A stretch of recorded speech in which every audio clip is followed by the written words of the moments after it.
Assalamualaikum warahmatullahi wabarakatuh. Allah Subhanahu wa Ta'ala berfirman, yang artinya, dan Dia memeriksa burung-burung, lalu berkata, "Mengapa engkau tidak melihat Hudhud? Apakah dia termasuk yang tidak hadir? Sungguh, aku benar-benar akan mengazabnya dengan azab yang keras atau benar-benar menyembelihnya, kecuali jika benar-benar dia datang kepadaku dengan alasan yang jelas." Quran Surah An-Naml ayat 20 dan 21. Burung hudhud adalah jenis burung pemakan serangga, memiliki pelatuk, berparuh panjang, berjambul di kepalanya, dan berekor panjang, dan juga berbulu indah beraneka warna.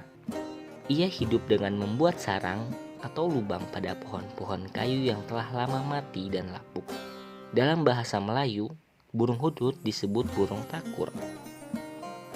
Ibnu Katsir yang menyebutkan Sulaiman adalah putra Daud bin Isyar bin Uaid bin Abir bin Salmun bin Naksun bin Uwainadhab bin Arm bin Asun bin Faras bin Yahuza bin Yakub bin Ishak bin Nabi Ibrahim alaihissalam.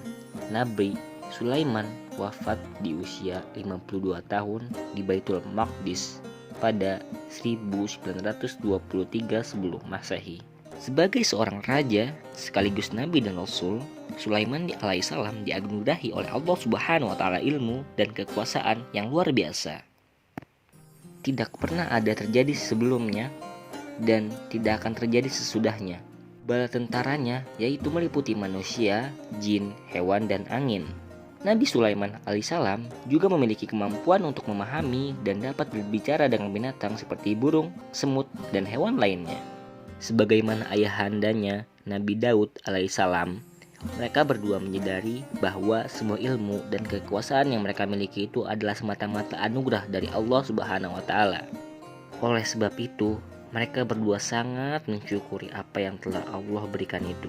Kan tetapi, mengingat beratnya amanah dan besarnya fitnah yang timbul dari kekuasaan dan harta, Nabi Sulaiman alaihissalam berdoa agar manusia setelahnya tidak diberi kekuasaan sepertinya, agar mereka selamat dari hisab yang berat. Dakwah Nabi Sulaiman alaihissalam kepada Ratu Balqis. Buya Hamka dalam tafsir Al-Azhar menceritakan kisah dakwah Nabi Sulaiman alaihissalam kepada Ratu Balqis. Setelah mendengar berita dari burung hudhud tentang negeri Saba yang dipimpin seorang ratu, sementara rakyatnya masih menyembah matahari, Nabi Sulaiman alaihissalam kemudian mengirim surat kepada Ratu Balqis yang berisi, "Sesungguhnya surat ini dari Sulaiman dan isinya dengan nama Allah, Maha Pemurah dan Maha Penyayang.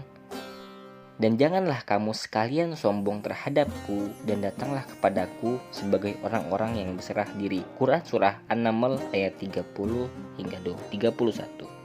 Itulah kalimat pembuka yang ditulis Nabi Sulaiman alaihissalam.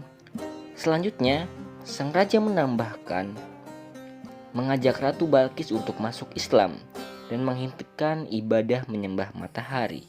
Ketika utusan Ratu Balqis membawa banyak hadiah kepada Nabi Sulaiman alaihissalam untuk menjajaki kekuasaannya.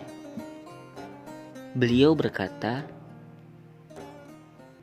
dalam Quran Surah An-Naml ayat 35 dan 36 yang artinya, "Ia berkata, kembalilah kamu dengan hadiah-hadiah ini kepada ratumu. Katakanlah kepadanya bahwa Allah telah memberiku rezeki dan kekayaan yang melimpah ruah dan mengaruniaiku nikmat yang tidak diberikan kepada makhluknya yang lain. Selain itu aku telah diutus sebagai nabi dan rasulnya dan dianugerahi kerajaan yang luas serta kekuasaanku meliputi jin dan binatang-binatang." Kisah di atas menunjukkan bahwa meskipun Nabi Sulaiman alaihissalam memiliki kekuasaan dan kemampuan untuk dengan mudah menaklukkan negeri Saba dengan kekuatan tentaranya, namun beliau tetap menggunakan cara persuasif dalam dakwahnya. Inilah sifat yang harus dimiliki oleh seorang pemimpin. Nabi Sulaiman alaihissalam menunjukkan sikap yang ramah, penuh kelembutan, dan menggunakan cara yang santun. Apalagi yang dihadapinya adalah seorang pemimpin perempuan. Beliau menghindari cara-cara kekerasan dan tidak menggunakan peperangan dalam berdakwah.